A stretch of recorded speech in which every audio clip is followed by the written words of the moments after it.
নমস্কার বন্ধুরা, তো আমি আজকে চলে এসেছি আমার নিজের গল্প নিয়ে। আর আজকের গল্পটা হলো মানে এটা আমার বাপের বাড়ির পাড়ার গল্প। বলতে গেলে একজন ভাড়া আসে আমাদের বাড়িতে, না আমাদের অন্য একটা বাড়িওয়ালার ঘরে একটা ভাড়া আসে। বলতে গেলে তাদের বাড়িতে যারা ভাড়া আসে, মেয়েটা খুব খুব শিয়ানা। তার রিজনটা বলতে গেলে বন্ধুরা, যাদের বাড়িতে ভাড়া আসে সেই মেয়েটা আমাদের বাড়ির কি বাড়ির থেকে 10 মিনিট দূরে একটা নতুন সোনার দোকান খোলা হয়। বেশ সোনার দোকানটা পাড়ার সোনার দোকান। বলতে গেলে সোনার দোকানটা সোনা খুব সুন্দর দিত, বেশ ভালোই চলতো। তাহলে আমরাও যেতাম সেই সোনার দোকানে। বলতে গেলে অনেকগুলো জিনিস মা ওই দোকান থেকেই বানিয়েছিল। সোনা ভালো দিলে মানুষ নিশ্চয়ই যায়। আর পাড়ার ছিল আরও বেশি ভালো ছিল, তাই যেত, সবাই পাড়ার লোকরাই যেত। তাই ওই মেয়েটা বলতে গেলে নতুন এসছে ভাড়া থাকতে। ও গেল, একা না, মার সাথে ওর যেত। সেখানে গিয়ে গিয়ে কি জিনিস বানাতো সেগুলো আমরা জানি না কিছু। পরে আমরা জানতে পারি যে যেই দোকানের মালিক, বলতে গেলে দোকানে একজনই বসতো। দোকানের যে লোকটা ছিল একজনই ছিল, বসতো যে, তার সাথে ও প্রেম করতে স্টার্ট করে। নিজের দিকেই ওকে ফাঁসানোর চেষ্টা। মেয়েটা মানে সোনার দোকানে যেই লোকটা, তাকে ও ফাঁসাচ্ছে, ফাঁসিয়ে মানে এমন ফাঁসিয়েছে বলতে গেলে বন্ধুরা, ওর থেকে সোনা গয়না জিনিস নিত, ওর উপরে জিনিস তো নিতই, টাকা পয়সা পর্যন্ত এমন ভালোবাসায় এতে ফাঁসিয়েছে। সব কিছু আস্তে আস্তে আস্তে করে নিতে থাকলো। মানে এই করে করে কম করে 2 বছর ও পাড়াতে ছিল। আর এইভাবে করতে করতে ওর থেকে এতই জিনিস নিয়ে নিয়েছিল, এত জিনিস যে বলার মতন ছিল না। পুরোটাই পাড়ার সবাই জানতে পারে, সব পাড়ার লোক জানতে পারে যে এদের মধ্যে প্রেম চলছে। আর ছেলেটা বলতে গেলে, যে দোকানের ছেলেটা যে কাজ করতো, সেটা হলো একটু বয়স্ক ছিল।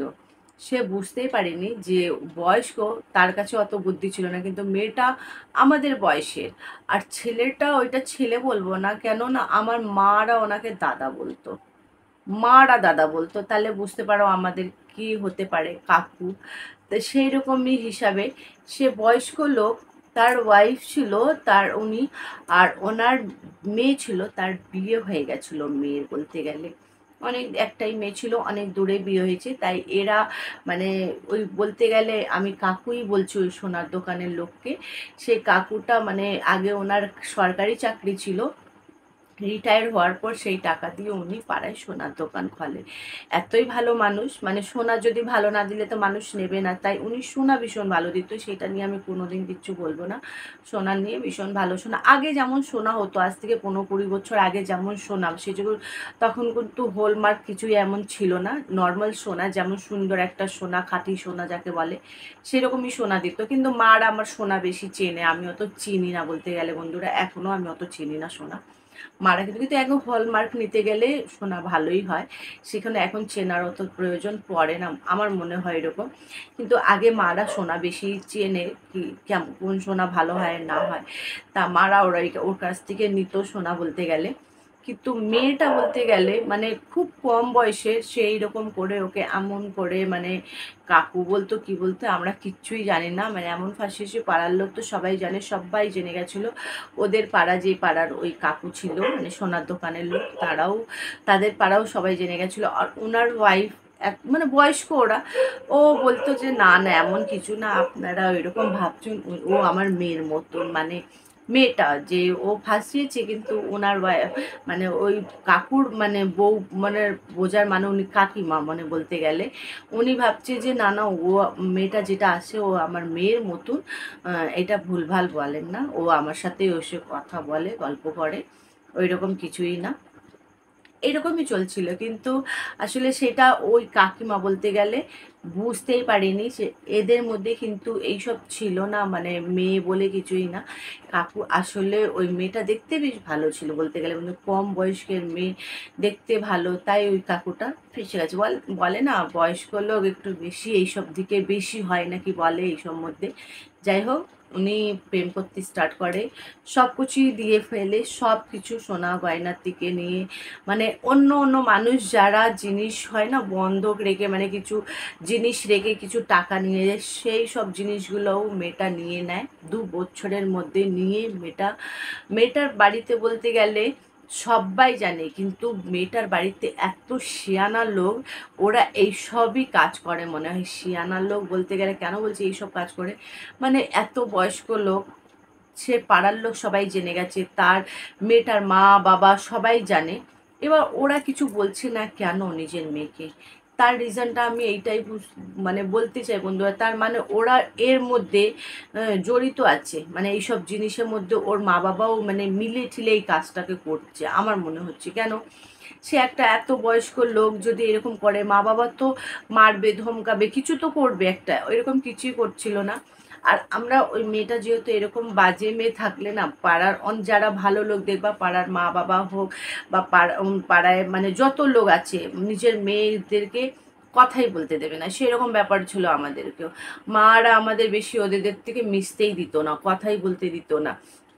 আমরা বলতাম না, আমরা অত বুঝতামও না, আমাদের কথা বলা দরকার নেই। ওদের মধ্যে কি ঘটছে কি হচ্ছে না হচ্ছে আমাদের অত দরকারই নেই। যাই হোক, কিন্তু এমন হয়েছে বন্ধুরা যে ওই মেয়েটা মানে হঠাৎ বলতে গেলে সব কিছু তো নিয়ে নিয়েছে, হঠাৎ মানে ঘরটা হঠাৎ খালি করে দেয়। হঠাৎ খালি করা মানে মানে ও বুঝে সুঝেই, মানে ওর মা বাবা মেয়ে মিলে প্ল্যান একটা করে। সেটা হলো বাড়িতে মানে এমন করে, যে বাড়িতে ও ভাড়া থাকছে, এমন করেছে যে ওই বাড়ির লোক, যে বাড়িওয়ালা, তারাই ওদের সাথে ঝামেলা করে। মানে কিছু এমন উল্টো কাজ যদি করো তুমি, যেই ঘরেই ভাড়া থাকছো, সেই দিন তুমি প্রত্যেক দিন ভালো একটা কাজ করছো, একদিন তুমি ভুল কাজ করো, সেটা দেখবে বাড়ির লোক বকবেই, যারা বাড়িওয়ালা। সেরকমই ভুলভাল কাজ করেছে, বাড়িওয়ালা ওকে বকেছে। বকার পর ওর বলা মানে, তুমি কেন আমাকে বলেছো, আমি তোমাকে ভাড়া দিই না, এই করি না ওই করি না, এরকম বলা স্টার্ট। তার পরের দিনকেই ওরা ঘর খালি করে দেয়। মানে এটা কি করে সম্ভব যে কালকে মানুষ ঝগড়া করলো সব হলো, আর আজকে ঘর খালি করা। এবার ঘর খালিটা একদিনের মধ্যে করেছে, একদিনের মধ্যে কি ও ঘর পেয়ে গেছে ভাড়া যেখানে গেছে? পরে মানুষ এইগুলো ভাবে যে এইগুলো সব প্ল্যান করা ওদের। কেন, সঙ্গে সঙ্গে তার পরের দিনকে ঘর ভ্যান ট্যান গাড়ি ঠাড়ি নিয়ে আসে, সব জিনিসপত্র নিয়ে কোথায় চলে গেছে খোঁজ নেই, কোনো খোঁজ নেই ওদেরকে একদম। মানে কোথায় চলে গেল, মানে কত দূরে কোথায় কিচ্ছুই বোঝা গেল না বন্ধুরা। তারপর আমরা জানতে পারি ওই কাকুর কথা, যে সোনার দোকানের লোক, তাদের কথা, যখন ও চলে গেছে কোনো কিচ্ছু নেই। আর তখন তো আগে ওইসব সময় অত খুব একটা ফোন টোন ছিল না বলতে গেলে, তাই ও চলে গেল হয়তো অনেক দূরে চলে গেছে। কেন, গাড়ি করেছিল, গাড়ি করে গেছে অনেক দূরে। আর বেশি জিনিসপত্র ভাড়া ঘরে থাকলে মানুষ এত জিনিসপত্র খুব একটা ছিল না ওর।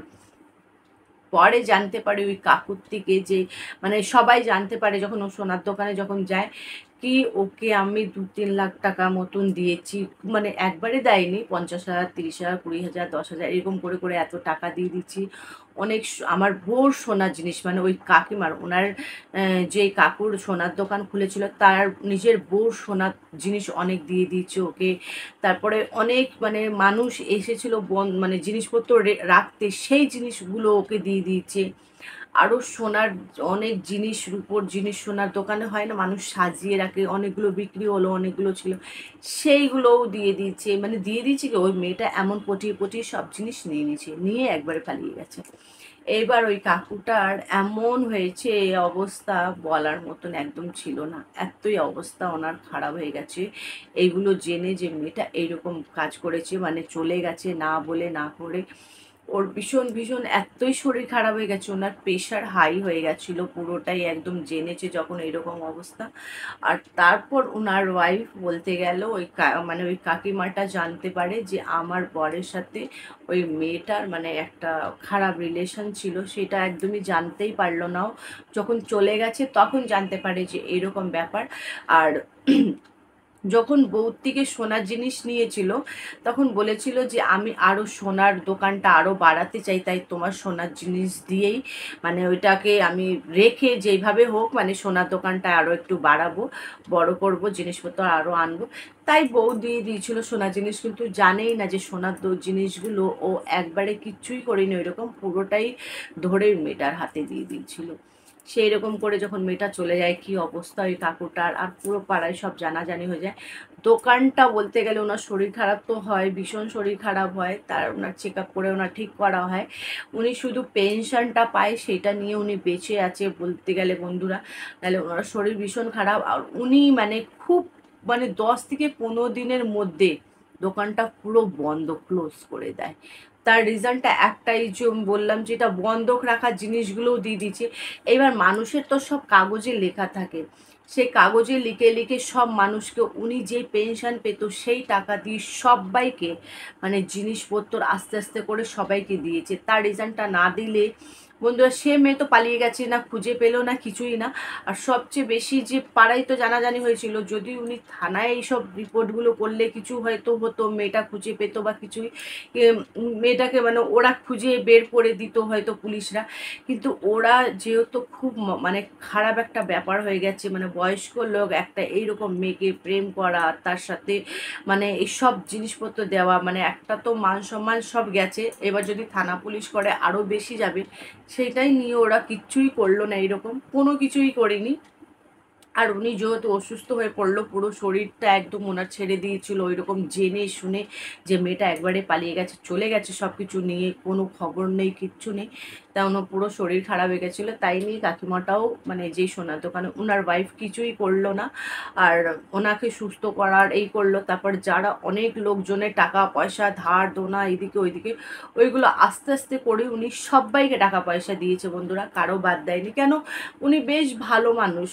উনি কি মানে আমি এটা একদমই বলবো না যে উনি ওই মেয়েটার প্রেমে পড়ে গেছে বা কিছু, ওই মেয়েটাই ওনাকে যেইভাবে হোক ওনাকে ফাঁসিয়েছে, সেইটাই সবার বলার। মানে কেন, এত ভালো মানুষ, সবাই সোনার দোকানে যেত, ওনার সাথে কথাবার্তা বলতো, সবাই বুঝতে পেরেছে ওনার কোনো দোষ ছিল না, মেয়েটারই দোষ ছিল। মেয়েটাই ওই ওনাকে যেইভাবে হোক ফাঁসিয়ে ওনার থেকে সব কিছু নিয়ে এখান থেকে পালিয়ে গেছে। তাই এখন বলতে গেলে এখন ওই কাকুটাও নেই, কাকিমাটাও নেই, সেটা দুজনেই মারা গেছে, অনেক বছর আগেই মারা গেছে। আর মানে তখনের কথা আমি বলছি যে এইরকম অবস্থা ছিল। আর কাকুটা সবার টাকা শোধ করেছে, উনি পেনশন পেত সেই টাকা দিয়ে আস্তে আস্তে শোধ করেছে। আর ওনার মেয়ে জামাই সবই জানতে পেরেছিল, তাই জন্য ওর বেশি মানে মা তো মেয়েকে বলবে, আর মেয়ে হলো জামাইকে হয়তো নিজের বরকে সব কিছু বলে দিয়েছে। আর তার জন্য ওনার আত্মীয় স্বজন বাইরের লোক সবাই যেখানে যারা থাকে সবাই জানতে পারবে, সেই জন্য উনি এইসব কেস টেস কিছুই করলো না। এইটাই নিয়ে ওনার ভীষণ খারাপ লেগেছিল, এটা যে এরকম হয়ে গেল ওনার। আর উনি মেয়েটাকে একদমই বুঝতে পারলেন না, ওনার ওই কাকুরটার ভীষণ খারাপ লাগছিল। কিন্তু সবার টাকা বলতে গেলে বন্ধুরা উনি আস্তে আস্তে করে সবার টাকা, কেন সোনাও তো উনি ওনার মানে অন্য কারো সোনাও দিয়ে দিয়েছিল, কিন্তু সবার কাগজে লেখা ছিল সেই হিসাবে সবাইকে সব টাকা দেওয়া হয়েছিল। উনি দিয়েছিল সবাইকে আস্তে আস্তে করে, বললো আমি কারো টাকা মারবো না, সবাইকে আমি দেবো, আস্তে আস্তে করে দেবো, আমাকে বেশি এই করো না। দোকানটা যেহেতু বন্ধ করে দিয়েছিল তার জন্য আরও বেশি মানুষ ওনার ওপর চাপ দিচ্ছিল টাকার নিয়ে, তো সবাইকে দিয়েছে। আর এইসব নিয়ে ওনার শরীরটা আরও বেশি খারাপ হয়ে গেছিলো, টেনশানে, টাকা পয়সা টেনশান অনেক রকম। তাই ও তাড়াতাড়ি করেই মানে খুব বেশি না, মানে সবার টাকা ভরার পর হয়তো 1 বছর আরও বেঁচে ছিলেন উনি, তারপর উনি মারা যায়। বেশি সময় না, খুব কম সময়ের মধ্যে টাকা দিয়ে উনি মারা যায়। তারপরে আস্তে আস্তে করে একা কাকিমা আর কতদিন বাঁচবে, ওনাকে ওনার মেয়ে নিজের বাড়িতে নিয়ে গেছিলো, কিন্তু উনি বেশি দিন বাঁচলো না, উনিও মারা গেছে। এখন দুজনেই নেই। মানে বলার মানে শুধু এইটাই বন্ধুরা যে এখনকার মেয়ে না, এটা আগেকার মেয়েরাও এরকম করতো, মানে মেয়েরা অনেক চালাক হয় আমার মনে হয়। আর এই মেয়েটা তো আরো ভীষণ চালাক, মানে ভাড়া ঘরে থেকে যা কাজ করেছে উফ, বলার মতন নেই। আর মানে আমার তো মানে এটা শুনেই একদম এই লাগছিল যখন ও চলে গেছিলো এখান থেকে ভাড়া ঘর ছেড়ে। যাই হোক, কোনো কিছু করা হলো না, মেয়েটার কোনো খোঁজ নেই, মানে ওই তখন থেকে আজ পর্যন্ত আমাদের পাড়ার লোক কোনোদিন ওই মেয়েটাকে দেখতে পারে, মানে এতই দূরে গিয়ে থেকেছে। মানে তখনকার টাকা পয়সা ওইটা ভীষণ খুব বেশি, মানে 2-3 লাখ টাকা নিয়েছে, এত সোনা গয়না জিনিস নিয়েছে।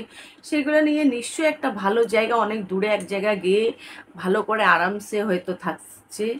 আর মেয়েটাকে কোনোদিন কেউ দেখতে পারলো না, মানে এমন হয়েছে।